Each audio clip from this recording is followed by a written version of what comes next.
صدر آصف زرداری نے مشرق وسطی کی صورتحال پر اہم اجلاس طلب کر لیا۔ اجلاس میں وزیر اعظم شہباز شریف، وفاقی وزراء، اعلیٰ عسکری قیادت کی شرکت متوقع۔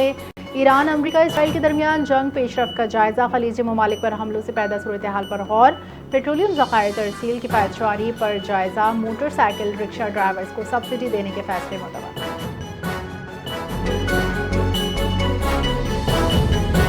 ایشین ڈیولپمنٹ بینک کے نائب صدر 19 تا 24 اپریل پاکستان کا دورہ کریں گے۔ اسلام آباد میں اعلیٰ سطح کی میٹنگز میں معاشی اصلاحات، توانائی شعبے پر بات چیت۔ لاہور میں agriculture and food investment forum کا انعقاد، زرعی شعبے میں اربوں ڈالر کی ممکنہ سرمایہ کاری پر غور۔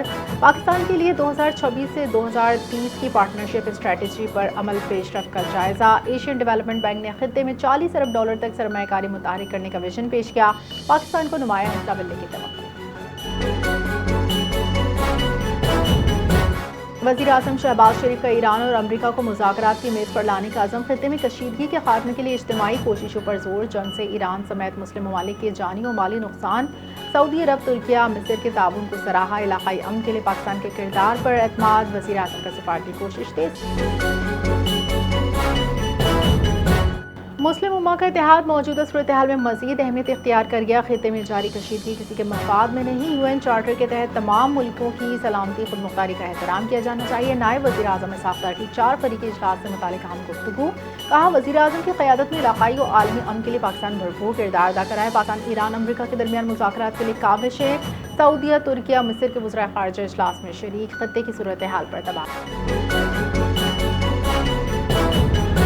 اسلام آباد میں اہم سفارتی بیٹھک کے بعد سعودی، ترک، مصری وزرائے خارجہ وطن واپس روانہ۔ پاکستان کی میزبانی میں 4 ملکی وزرائے خارجہ کا اعلیٰ سطح اجلاس میں تنازعات کو مذاکرات کے ذریعے حل کرنے پر اتفاق۔ سعودی وزیر خارجہ خصوصی طیارے کے ذریعے نور خان ایئر بیس پہنچے۔ پاکستان، سعودی عرب، ترکیہ، مصر کے درمیان اہم مشاورتی اجلاس ہوا۔ خطے کے اہم مسائل پر تعاون بڑھانے، سفارتی روابط مضبوط بنانے پر زور۔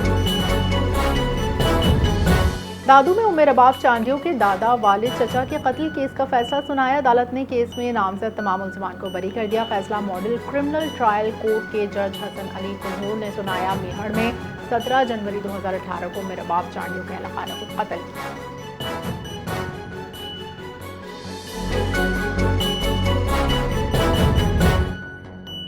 رباب چانڈیوں نے ٹرائل کورٹ کا فیصلہ اعلیٰ عدالتوں میں چیلنج کرنے کا اعلان کیا۔ فیصلہ انصاف کے تقاضوں کے برعکس اور ضد میں دیا، کسی ایک ملزم کو سزا نہ دینے کا۔ حیران کن وہ ملزمان بھی بری کر دیے جو 3 سال تک روپوش رہے۔ فیصلے سے یہ تاثر ملا 62 افراد کو۔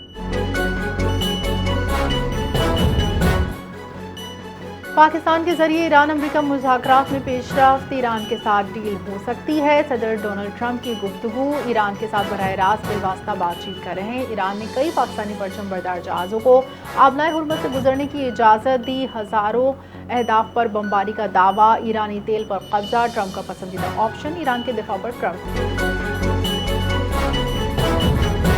صدر مملکت آصف زرداری کا عالمی یوم زیرو ویسٹ پر پیغام، خوراک کے ضیاع کو سنگین قومی مسئلہ قرار دیا۔ منڈی تک پہنچنے پر خوراک خراب ہونا چیلنج ہے۔ صدر زرداری نے تقریبات میں بچی ہوئی خوراک کو ضائع نہ کیا جائے۔ خوراک کے ضیاع کے ساتھ پانی، زمین، توانائی کا ضیاع ہوتا ہے۔ لینڈ فل میں جانے والی خوراک اور موسمیاتی تبدیلی کے تعلق پر روشنی ڈالی۔ پنجاب میں ہر شہر کو زیرو ویسٹ بنانے کے لیے ستھرا پنجاب پروگرام جاری۔ وزیر اعلیٰ پنجاب مریم نواز کا زیرو ویسٹ کے عالمی دن کے موقع پر پیغام، کہا کچرے کو کم کر کے ری سائیکلنگ سے ماحول کو صاف محفوظ بنا سکتے ہیں۔ پنجاب میں کوڑا ڈھیروں، سرسبز جنگل اور سولر پارک میں تبدیل کیا جا رہا ہے۔ فیکٹری صنعتوں میں ماحولیاتی قوانین کا نفاذ یقینی۔ ویسٹ ٹو ویلیو منصوبے کے ذریعے کچرے سے توانائی حاصل ہو رہی ہے۔ انہوں نے کہا پہلی مرتبہ ویسٹ مینجمنٹ پروگرام کو عالمی سطح پر پذیرائی ہے۔ وزیر اعلیٰ سندھ کا عالمی یوم زیرو ویسٹ پر پیغام، خوراک کا ضیاع روکنا سب کی مشترکہ ذمہ داری ہے۔ دنیا میں ہر سال 1 ارب ٹن خوراک ضائع ہوتی ہے۔ گھروں میں خوراک کا 60% ضیاع ہوتا ہے۔ وزیر اعلیٰ نے عوام سے اپیل کی بچی ہوئی خوراک مستحقین تک پہنچائیں۔ حکومت سندھ زیرو ویسٹ پالیسیز کے فروغ کے لیے پرعزم ہے۔ پائیدار سرکولر خوراک کا نظام ماحولیاتی تحفظ کے لیے ضروری ہے۔